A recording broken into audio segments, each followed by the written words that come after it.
গত ফেব্রুয়ারি মাসে আমি আমার বান্ধবী আর কিছু ললিতাগণ মিলে মায়াপুর থেকে ঘুরে এলাম।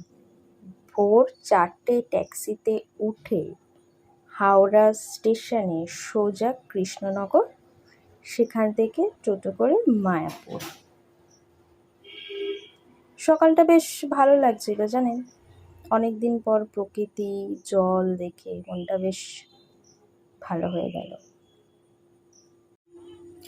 জলঙ্গি পেরিয়ে আপাতত সোজা মায়াপুরের হোটেল, সেখানে কোনো ক্রমে লাগেজ রেখে স্নান সেরে সোজা মন্দিরে চলে এলাম। এখন যেখানে আছি সেটা হলো চন্দ্রোদয় মন্দির, মানে ইস্কনের প্রতিষ্ঠাতা শ্রীল প্রভুপাদের পুষ্প সমাধি এখানে রয়েছে।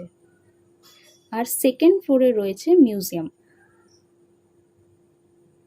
অসাধারণ স্ট্রাকচার করা, দেখতেই পাচ্ছেন চারিদিক সবুজে ঘেরা। গাছগুলো দেখে অনেকটা বৃন্দাবনের মতন ফিল আসছে। এবার মায়াপুরের মন্দিরের জায়গাটা কিন্তু বিশাল, হেঁটে চলাফেরা করতে পারবেন বলে মনে হয় না, তাই আপাতত মন্দিরের ভেতরেই আছে টোটো সার্ভিস। সেখান থেকে আমরা গেলাম গোশালায়। চারপাশটা বেশ সবুজ সুন্দর, একদম ছবির মতন দেখতে। একটু গ্রামের মেঠো মেঠো ফিল আসছিল। আক্ষরিক অর্থেই মনে হবে গ্রাম ছাড়া ওই রাঙামাটির পথ। আপাতত এদিক ওদিক বাঁক নিয়ে টোটোতে আমরা চারজনে গল্প করতে করতে গোশালার দিকে চলেছি। ভালোই লাগছিল বেশ, অনেকদিন পর ঘুরতে এসে। বলে রাখা ভালো, মন্দির চত্বরের ভেতরে কিন্তু থাকার ব্যবস্থা আছে এবং কিছু পার্মানেন্ট রেসিডেন্সি আছে। ব্যাস, বলতে বলতে চলে এলাম গোশালাতে। রাস্তাটা দেখে বুঝতেই পারছেন, যারা মায়াপুর গেছে তারা খুব ভালো করেই চিনবে। পুরনো গ্রামের যেরকম আর্কিটেকচার হয় অনেকটা সেরকমই লাগছে। কিছু পাকাপোক্ত বাড়ি হয়েছে, পরে সেগুলো বানানো হয়েছে। রাস্তাঘাট খুবই পরিষ্কার। ভেতরে কিন্তু পড়াশোনা করার জায়গাও আছে ছেলে মেয়েদের। ব্যাস, পৌঁছে গেলাম আমরা গৌশালাতে। দেখতেই পাচ্ছেন খুব সুন্দর দেখতে, কিন্তু এই কিউটিদের। ওদের এখন খাবার সময়, খড় খাচ্ছে মন দিয়ে একদম। এখানে কিন্তু অনেকই গরু রয়েছে, প্রায় 300-400 কাছাকাছি গৌমাতা এখানে রয়েছে। প্রভুরা এখানে সেবা দেন। এখানে কিন্তু অনেক প্রজাতিরই গরু আছে, কিন্তু যেগুলো চিনতে পারলাম সেগুলো হচ্ছে গির, লাল সিন্ধি, আর যেরকম স্থানীয় যা পাওয়া যায় সেরকমই। গির কিন্তু গুজরাট, রাজস্থানের খুব জনপ্রিয় একটি গরু। সেটা কিন্তু আমি পশ্চিমবঙ্গের অন্য কোনো জায়গায় দেখিনি, কিন্তু মায়াপুর ইস্কনে কিন্তু আমি এই গির গাই কিন্তু দেখলাম।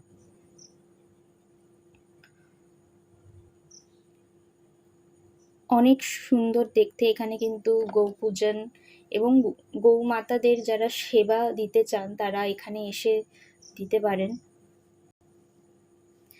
গোশালা থেকে ফেরার পথে একটা খুব সুন্দর একটা বাড়ির দরজা চোখে পড়লো, কাঠের তৈরি। এরকম আর্কিটেকচার আর দেখতে পাওয়া যায় না।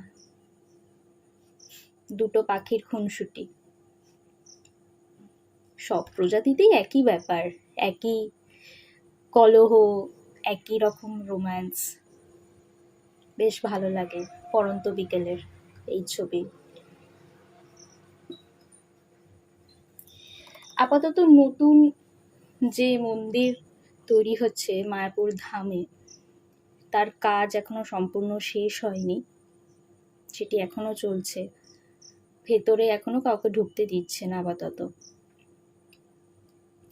আমরা যে সময় মায়াপুরে গিয়েছিলাম দোল পূর্ণিমার ঠিক আগে, তখন থেকেই দোলের প্রিপারেশন শুরু হয়ে গেছিল। মেলা বসছিল, চারিদিক সাজানো হয়েছে খুব সুন্দর করে, দেখতে পাচ্ছেন আপনারা।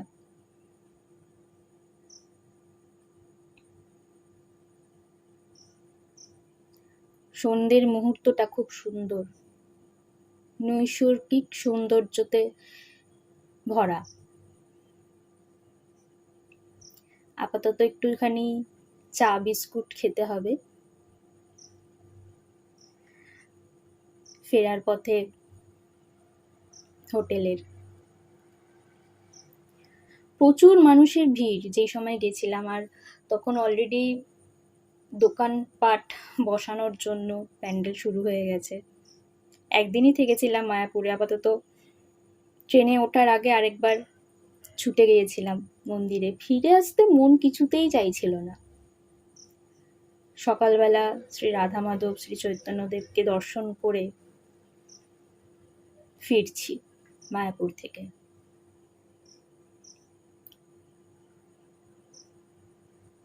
বসন্ত শুরুর ছোঁয়া মায়াপুরের আনাচে কানাচে স্পষ্ট। অসম্ভব সুন্দর ফুল ফুটে আছে চারিদিকে, বিভিন্ন প্রজাতির ডালিয়া, দেখতেই পাচ্ছেন আপনারা। এই সুন্দর ফুল দেখে লোভ করে কিন্তু আবার হাত দেবেন না, সেটা কিন্তু বারণ, ফাইন হতে পারে, খুব সাবধান। আমি অতি কষ্টে নিজেকে সামলিয়েছি। এই যে হোটেল থেকে জলঙ্গির নদীর ছবি। এখানে কিন্তু এখনো 3 টাকা করে খেয়া পার হয়। আমরা আপাতত খেয়া পার না হয়েও বোটে পার হচ্ছি, উল্টো দিকে টোটো ধরে কলকাতা যাওয়ার জন্য। এই দেখুন চলে এলাম। ফেরার সময় মনটা একটুখানি খারাপ করছিল, আর একটা দিন থেকে যেতে পারতাম, কিন্তু কিছু করার নেই, সবারই কাজ আছে। তাই সবশেষে রাধে রাধে। ভালো থাকবেন। আবারও আসছি পরের একটা ট্রাভেল ব্লগ নিয়ে, সঙ্গে থাকুন।